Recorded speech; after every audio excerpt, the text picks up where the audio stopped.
이재명 대표가 대선 공약을 뒤집고 다시 한번 위성정당을 만들기로 하면서요.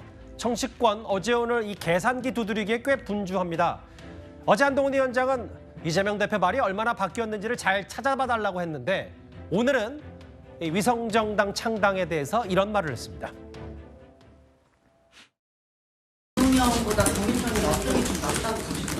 연동형 산식 아시는 분 계세요? 제가 잘한 척 하려고 하는 게 아니라 저도 모르겠어서 그런 거예요. 아시는 분 계시니까 그 산식을 아시는 분 말씀해 주시고 민주당도 모를걸요? 국민도 모를 겁니다. 그렇게 복잡해서 전문가들끼리만 알 수 있는 구조 그리고 그게 왜 나은지도 설명할 수 없는 그런 선거 제도를 왜 해야 합니까? 제3지대에서 위성정당 관련해서 비판이 나오는데 이런 위성정당의 출연으로 어떤 일이 있었는지 우리가 다 알고 있지 않습니까? 김의겸 같은 사람이 의원이 되는 거고 최강욱 같은 사람이 의원이 되는 걸 겁니다. 지금 더 할 겁니다. 이런 위성정당 제도를 통해서 그런 운동권 특권 세력이 더 많이 의원이 될 수 있는 길이 열렸다. 저는 이렇게 생각합니다. 잘못된 제도입니다. 어제 오늘 연일 꽤 수위 높은 비판을 이재명 대표에게 쏟아낸 한동훈 위원장인데요. 강지한의 변호사님. 네. 이거 어떻게 계산하는지 아는 분 계시냐? 왜 우리의 한 표 한 표가 이런 산식이 나오는지 민주당도 모를 거다. 한동훈 위원장 말 좀 어떻게 들으셨어요? 네, 맞습니다. 지금 준연동형이 21대 총선에서도 처음에 적용이 되면서 그때 본인들도 출마했었던 본인들도 본인이 당선권인지 아닌지 그것도 알기가 어려웠던 상황이 발생을 했었는데요. 똑같은 지금 형태로 준연동형을 하겠다라고 이재명 대표가 발표를 하니까 국민의힘에서는 그것이 참 왜 그런 어려운 수식을 써야 되는지에 대해서 이야기를 한 것으로 보입니다. 왜냐하면 국민의힘에서는 그동안 국민들께서 딱 보면 아실 만한 병립형으로 계속적으로 주장을 하고 있었잖아요. 예. 거기에 대한 이야기를 했었던 것으로 보이고요. 결국에는 준연동형을 진행하는 것에 있어서는 이제 별도 이제 소수 정당들 3%를 획득을 한 정당들에게 한 석 이상씩이 나가는 것뿐만이 아니라 예. 사실은 위성정당으로 들어와서 민주당의 이중대로서 들어가는 정당들이 어떻게 또 그들이 배분이 될 것인가도 좀 중요할 것 같은데요. 비례대표에 있어서 그 순번을 정하는 부분도 우리가 좀 지켜봐야 될 것 같습니다. 민주당도 국민도 모를 것이다. 내가 잘난 척하는 게 아니라 나도 잘 모른다라는 표현. 표가 내가 찍은 표가 어떻게 가는지도 모르는데 이걸 좋은 제도로 갈 수 있느냐. 한동훈 위원장이 말하는 건 이런 것 같고 또 하나 얘기하는 건 위성정당으로서 김의겸, 최강욱 같은 사람이 국회의원이 된다. 운동권 특권 세력이 더 많이 국회의원 될 수 있는 길 열렸다. 뭐 김의겸 의원, 최강욱 의원, 열린민주당 당시 소속의 의원들을 콕 집어서 얘기했는데 아마 제가 방송 전에 체크해보니까 최강욱 전 의원 얘기는 본인은 그런 위성정당이 아니다. 뭐 정확히 따지면 열린민주당은 민주당과 우호 자매정당 정도 했기 때문에 최강욱 전 의원은 그런 주장을 하던데 일단 뭐 그게 본질이라고 볼 수는 없고요. 다음 화면을 보겠습니다. 사실 지난 총선 때 민주당, 당시 더불어시민당, 시민사회 몫으로 민주당이 이제 비례대표 나눠 가졌던 사람들 몇몇을 보면요. 최재형 교수님. 네. 뭐 최강욱, 김의겸 의원은 열린민주당 소속이니까 좀 일단 빼더라도 빼고. 뭐 본인들 네. 주장으로 네. 양이원영 의원, 윤미향 의원, 신현영 의원, 양정숙 의원 어쨌든 크고 작은 논란거리들 4년 내내 휘말린 측면이 분명히 있거든요. 그렇죠. 지금 뭐 말씀하신 것처럼 최강욱, 김의겸 두 의원을 빼고 나머지 지금 4명의 여성 의원들의 지난번 그 더불어시민당의 비례대표 순번을 보면요. 1번이 신현영 의원이었고요. 양이원영 의원이 8번, 윤미향 의원이 7번이고요. 양정숙 의원이 15번이에요. 제가 지금 이 순번을 이야기하는 이유는 사실은 그때 당시 더불어시민당에서의 순번을 짤 때 1번부터 10번까지는 시민사회단체의 추천 또는 군소정당, 저기는 빠져 있습니다만 예를 들면 용해인 의원, 조정훈 의원 이런 분들이 10번까지 들어가는 거예요. 그렇다고 한다면 1번부터 10번까지는 민주당이 사실상 공천을 하지 않은 상황이었기 때문에 민주당이 이 지금 국회의원 후보자들에 대한 개별적인 검증을 전혀 못했다는 것이죠. 그렇다 보니까 시민사회단체가 과연 검증을 할 수 있는 능력과 행정력을 갖추고 있었느냐? 그렇지 못했다는 거죠. 그렇기 때문에 사실 공교롭게도 지금 이 여성 의원 4분 중에서 3분이 시민사회단체에서 추천했던 순번 안에 들어있다는 부분이 사실은 이게 지금 비판의 대상이 될 수 있는 것이고요. 예. 또 한편으로는 앞서 지금 일단 제외시켰던 열린민주당 같은 경우도 최강욱, 김의겸 의원 같은 경우는 사실은 지금 민주당이 그때는 뭐 예를 들면 열린민주당의 감나라 배나라 할 수 있는 상황이 아니었기 때문에 예. 그리고 특히 지금 그때 당시 열린민주당 같은 경우는 이 민주당 지지층 중에서도 강성 지지층들이 집중적으로 지지했던 부분이기 때문에 그 구체적인 의원들의 전력이나 여러 가지 문제점들은 일단 도외시하고 자신들이 바라보고 있는 정치적 지향점만 맞으면 무조건 묻지마 지지를 하는 성향이 있었기 때문에 이러한 도덕성 시비를 낳은 하나의 원인이 아닐까 하는 생각이 듭니다. 사실 보면 한번 제가 화면 설명해 드릴게요. 있는 직함만 보더라도 윤미향 의원과 양정숙 의원은 이미 민주당 탈당한 상태였어요. 거의 이제 시작과 동시에 아니냐. 무소속인데 그러면 이 더불어시민당 출신 의원들 시민사회 몫으로 나눠 가졌던 위성정당 비례대표 출신 의원들의 함량 미달을 어떻게 봐야 될 거냐. 이런저런 얘기들을 지금 집권여당 한동훈 위원장이 하는 것 같습니다. 그런데 오늘요. 오늘 민주당 지도부 가운데 한 명인 장경태 최고위원이 이런 말을 했습니다. 조국당, 송영길당, 용해인당 이런 정당 등을 비롯해서 이재명 대표를 결사옹위할 떴다방이 차려지길 기다리는 것입니까? 이재명 대표 한 사람의 눈치를 여야 정치권은 물론 국민 모두가 봐야 하는 현실이 개탄스럽습니다.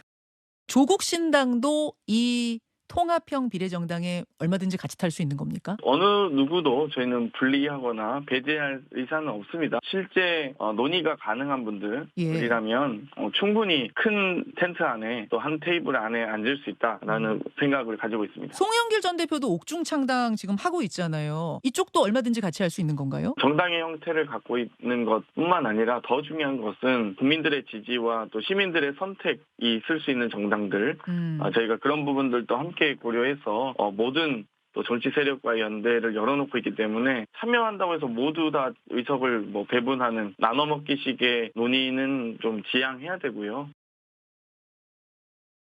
쭉 들어오면 장경태 최고위원이 상당히 좀 조심스럽지만 원론적인 얘기를 하는 것 같은데 이현정 의원님. 네.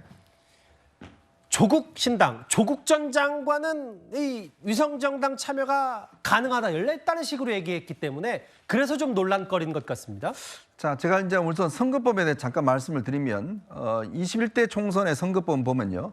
부칙에 뭐라고 되어 있냐면 21대 총선의 이 비례대표 같은 경우에 30석은 준연동제를 하고 17석은 병립형으로 한다 이렇게 돼 있습니다. 예. 한정적으로 돼 있어요. 이른바 캡이라고 뚜껑을 그렇죠. 씌워놨다 이 캡을 얘기잖아요. 씌웠습니다. 예. 근데 만약에 이게 22대 총선에 적용이 안 됩니다. 예. 그러니까 전체가 다 준연동제로 가는 거예요. 즉 47석이 전부 다 준연동형 비례대표로 이제 배분이 되는 겁니다. 예. 자, 그래서 이제 이재명 대표가 뭐냐면 다 들어라는 이야기예요. 다 줄 서라는 이야기입니다. 거기서 다 나눠주겠다는 이야기거든요. 그러니까 본인 유리한 대로 거기서 다 해서 들어오면 거기서 번호 정해서 나눠주겠다는 이야기 아니겠습니까? 연합체를 만들겠다. 그렇죠. 그렇게 하는 건데, 그러니까 이게 병립형과 똑같습니다. 사실은 솔직히 이야기해서. 그러니까 결국 뭐냐면 형태는 병립형으로 하면서 내용적으로 보면 시민단체의 의석을 나눠주는 거예요. 예. 근데 우리가 아까 이제 짚어봤지만 과연 그 시민단체라는 곳이 과연 이 검증이 된 곳인지 그리고 그 개개인들이 얼마나 이게 검증이 된 곳인지 지난번 정말 가관이었지 않습니까? 아니 입후보 명단에 해서 선관위 등록했더니 양정숙 의원 같은 경우는 부동산 투기가 다 터져갖고 거기서도 나가라고 그랬더니 본인이 안 나간다고 그래갖고 결국은 국회의원 4년 했지 않습니까? 예. 이런 일이 벌어집니다. 이게 또 벌어지는 거거든요. 더군다나 지금 아니 송영길 지금 전 대표는 지금 어디 계십니까? 의왕에 계십니다. 구치소에 계세요. 지금 조국 전 장관 1심에서 2년 받아갖고 지금 8일 날 선고돼요. 예. 그러면 2년 선고 확정되면 어디 가십니까? 지금 의왕 갑니다. 뭐 의왕에 분소 설치할 일 있습니까? 의왕에 무슨 의사당 설치할 일이 있어요? 아니 도대체 무슨 국회의원이 무슨 장난도 아니고 아니 지금 조국의 강을 그렇게 넘어야 되겠다 이야기를 하면서 지금 구치소에 있는 사람들을 그 당에 지금 공천하겠다는 이야기입니까? 물론 장경태 의원 말을 얼마나 지금 신뢰해야 될지 모르겠지만 정말 국민을 우롱해도 너무한 거 아닙니까? 아무리 그렇지만 형사 피고인들을 갖다가 지금 공천하겠다는 이야기를 어떻게 저렇게 떳떳하게 할 수가 있는 거죠? 사실 지난 대선 기간에 이재명 대표는 이른바 조국의 강을 건너니 마니 이랬을 때 이런 말을 한 적이 있습니다. 잠깐 듣고 오겠습니다. 안 걷는 건 아니고 못 걷는 거죠. 저는 건너보려고 하는데 상당히 강폭이 넓은 것 같습니다. 누가 이렇게 잡고 있습니까 도대체? 잡는 건 아니고 예. 워낙 강폭이 넓은 거죠. 더불어민주당은 아마도 뭐 윤석열 검찰이 결코 공정하지 않고 너무 지나치게 일방적이었는데 거기에 비하면 너무 억울하지 않냐 이런 생각을 했던 것 같아요. 그래서 저는 그렇지 않다. 안타깝지만 잘못은 잘못이고. 최진봉 교수님, 물론 뭐 장경태 최고위원 개인의 생각일 수 있는데 지도부 가운데 한 명이기 때문에 마치 조국 신당 조 전 장관이 같이 연합체 정당 만들면 뭐 열려 있다는 취지의 얘기를 했기 때문에 이게 좀 파장이 있어요. 어떻게 보세요? 그러니까 저는 조국 신당이라고 하는 것이 아직까지는 이제 실체는 없잖아요. 뭐 만들겠다고 얘기는 했지만 예를 들면 검찰 뭐 정치검찰 해체당은 뭐 창당되기까지 했으니까 뭐 그렇다고 치고 예. 조국 신당은 아직까지는 저는 실체가 없다고 생각해요. 그리고 조국 전 장관이 출마할 거냐 말 거냐 개인의 선택이 문제이죠. 다만 그럼 조국 전 장관을 공천을 할 거냐 말 거냐는 또 여기서 검토가 돼야 한다고 저는 생각해요. 예. 여러 가지 왜냐하면 선거 상황에서 과연 조국 전 장관의 공천이 이루어졌을 때 어떤 결과를 가져올지를 고민해 봐야 되는 거 아니겠습니까? 그렇겠죠? 그런 부분들의 고민 없이 그냥 누구는 되고 누구는 안 되고 이렇게 되는 거는 저는 말이 안 된다고 생각해요. 물론 장경태 최고가 뭐 질문이 전제가 돼서 그렇게 답변할 수 있지만 아직은 아무것도 결정된 게 없다고 저는 보고요. 조국 신당을 만들기보다는 제 개인적인 생각은 지금은 이제 뭐 통합형 비례정당으로 가기로 했으니까 거기에 그냥 개인적으로도 저는 들어와서 신청할 수 있다고 생각해요. 또 심사를 받을 수 있고 꼭 당으로만 들어야 되는 건 아니잖아요. 그렇게 할 필요도 없는 것이고. 그러니까 만들어진 당은 그렇게 들어오겠지만 기존에 만들려고 했던 분들은 굳이 그렇게 할 필요가 없어졌어요, 이제는. 왜냐하면 만약에 연동형으로 가면서 민주당이 비례정당을 만들지 않는다고 하면 위성정당을 만들지 않는다고 하면 만들어야 되겠죠. 본인들이 출마를 해야 되니까. 근데 지금 상황에서는 그럴 필요가 없다는 거죠. 굳이 무리를 하면서까지 조국신당을 만들고 조국신당과 결합하는 형태로 가는 것이 제가 볼 때는 통합 비례정당이라고 하는 정당에 도움이 될까? 저는 좀 회의적이기 때문에 조 전 장관의 뭐 그 기본적인 합류에 대해서 민주당이 회의를 갖고 있을 수밖에 없다 이 말씀하시는 거예요? 개인적인 생각이나 전제로 말씀을 드리는 예. 거예요. 저와 생각이 다를 수도 있으니까. 예. 그런 점에서 본다고 하면 당을 만들기보다는 뭐 조국 전 장관 생각을 같이 하는 분들이 개인적인 입장에서 들어올 수도 있잖아요. 그런 방식으로 할 수는 있겠지만 신당을 만들어서 그걸 합류하는 쪽으로 가는 것은 아닐 거라고 저는 개인적으로 생각합니다. 그 통합형 비례대표제를 유지하겠다는 이재명 대표의 이 생각. 조 전 장관 2월 8일입니다. 오늘 2월 6일이니까 모레 항소심 판결 있는데 1심에서 유죄를 받았거든요. 어떻게 될지 잘 지켜보고. 사실은 이른바 조국 신당, 창당이라 조 전 장관을 연합체로 위성정당 끌어들일 거냐 열릴 거나 말 거나 보다 본인 사실 재판이 우선이죠. 지금 현재 상황에서는. 근데 강지연의 변호사님. 네. 조 전 장관은 SNS 보니까 이재명 대표의 그 위성정당 창당 기사만 이제 공유를 하고 그 이후에 개인 입장을 안 밝혔던데 다만 여기 보면 송영길 전 대표는 충심을 다할 거라는 표현을 썼어요. 어떻게 받아들이셨어요? 조국 전 장관 같은 경우는 사실 작년 2월에 입시 비리와 그리고 감찰 무마 혐의로 1심에서 2년형을 선고를 받았었는데요. 당시에 집행유예도 붙어있지 않은 2심 실형을 선고받았습니다. 다만 그때 재판부에서는 도주의 우려가 없다는 등의 이유를 대면서 1심 선고 이후에 바로 법정 구속은 하지는 않았고 거기에 있어서의 항소심 선고가 지금 8일로 앞두고 있는 상황입니다. 근데 조국 전 장관 같은 경우에는 조금 아까 최진봉 교수님은 뭐 독자적인 창당에 대해서는 뭐 비판적으로 이야기를 하셨는데 최근에 리셋 코리아라는 그 단체를 만들었죠. 그리고 예. 본인이 하는 얘기가 뭐 정치 결벽증이 없다, 뭐 돌을 들겠다 이러한 표현들을 하는 것을 보면은 본인이 어떠한 플레이어로서 이번 총선에서 나가겠다라는 생각들을 좀 갖고 있는 것 같습니다. 그리고 지금 그 이재명 대표의 이제 민주당에서 준연동형으로 할 때 아무래도 기본소득당 용해인 의원이 비례연합정당 만들자 이런 이야기를 먼저 제안을 했었는데 그때 용해인 의원 같은 경우에도 조국 전 장관에 대해서 명시적으로 이름을 거론을 하면서 거기까지도 열려있다는 얘기를 했거든요.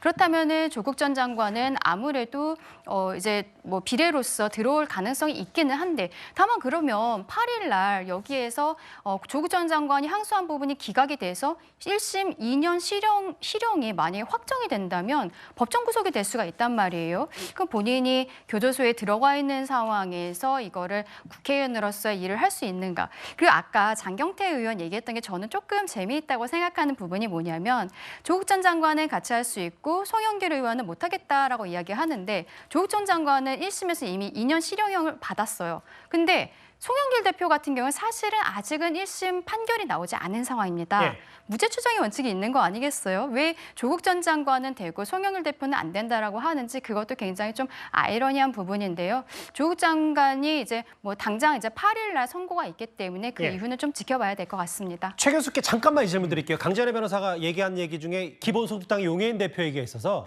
용해인 대표는 어제 이재명 대표의 이 선거제주를 환영한다고 했는데 그럼 용해인 대표는 갑자기 단순히 궁금해서 비례대표를 또 연합하면 또 한 번 비례대표로 국회의원을 하겠다는 건가요? 제 생각은 그렇습니다. 예. 저는 물론 용해인 대표에 대해서 뭐 직접으로 만나서 물어본 적은 없지만요. 예. 만약에 비례 정당을 만들면 거기로 출마할 가능성이 저는 높다고 보여져요. 그러니까 두 번 비례대표를 하겠다는 그렇게 보여진다. 본인의 예, 바람. 제 생각입니다. 물론 예. 본인이 뭐 결단하고 또 나갈 수는 있겠지만 제가 볼 때는 그럴 가능성이 낮다고 보고요. 예. 비례로 또 한 번 나가게 되는 건데 사실은 그것도 여러 지점에서 좀 비판받을 부분이 없지 않아 있습니다. 그래서 본인의 선택이니 건 어쩔 수 없는 거지만 그리고 이제 이 문제는 앞으로 논란이 돼야 되는데 예를 들건데 민주당이 이재명 대표는 민주당 주도를 하겠다고 그랬어요. 근데 지금 용해인 대표가 추진하고 있는 정당과 함께 하게 되면 여기서 어떻게 교통정리를 할 거냐 하는 부분도 논의가 돼야 된다고 저는 생각합니다. 야당에서는 이른바 뭐 조국 신당, 송영길 신당, 용해인 당을 뭐 떴다방으로 평가절하하고 있는데 일단 뭐 현실이 됐기 때문에 각기 다른 반응도 좀 나왔고요. 그런데 이 부분 살펴보겠습니다. 이재명 대표의 최측근이라고 얘기하는 정청래 의원 그동안 선거제 꽤 병립형을 주장해 왔었는데 오늘 다소 말을 바꾼 것 같습니다. 화면을 만나볼까요? 그 출발 자체가 야합으로 출발됐던 것 아닌가요? 정청래 의원 등등이 전국 당원들 투표해가지고 한다고 했었잖아요. 그건 분명히 병립형으로 가겠다는 의도였던 게 명백하잖아요. 그런 식의 선거제도를 운용하는 게 맞습니까? 저는 코미디 같은 일이라고 생각하고요. 병립형주의자였고 그리고 그동안 해놓은 말도 엄청 많은데 그런 말을 했던 기억이 없습니다. 기억이 없습니다. 어제 이재명 대표가 연동형으로 결단하지 않았습니까? 제가 또 어두운 표정으로 옆에서 서 있지 않았습니까? 그렇죠. 절대 안 된다는 말을 쓴 적이 없습니다. 절대 안 된다는 말을 내가 사용한 적이 없습니다. 나는 병립형이든 연동형이든 총선 승리를 할 수 있는 것으로 가자라고 주장하는 것이다. 라고 이미 알리바이를 만들어놨습니다. 사실 제 기억에도 정청래 의원이 당원 투표에 붙이자 혹은 병립형 가야 된다, 이겨야 된다 뭐 이런저런 얘기 했던 것 같은데 저 발언 이현정 의원 어떻게 들으셨어요? 참 말 바꾸기 쉽네요. 그죠? 재미있는 뭐 아주 뭐 웃고 하는 걸 보니까 참 이 정치인의 말에 바꾸는 거에 대해서 즐겁습니다. 이게 아마 당대표가 그러니까 뭐 수석 최고위원도 그런 것 같고 말 바꾸는 거 그건 뭐가 문제야? 라고 하는 것 같습니다. 그런데요. 정치는 저는 거의 100% 말이라고 생각이 듭니다. 우리가 왜 정치인을 뽑겠습니까? 그 말 한마디 한마디가 다 기록이 되고 그게 무게감이 있는 거거든요. 그래서 힘든 겁니다.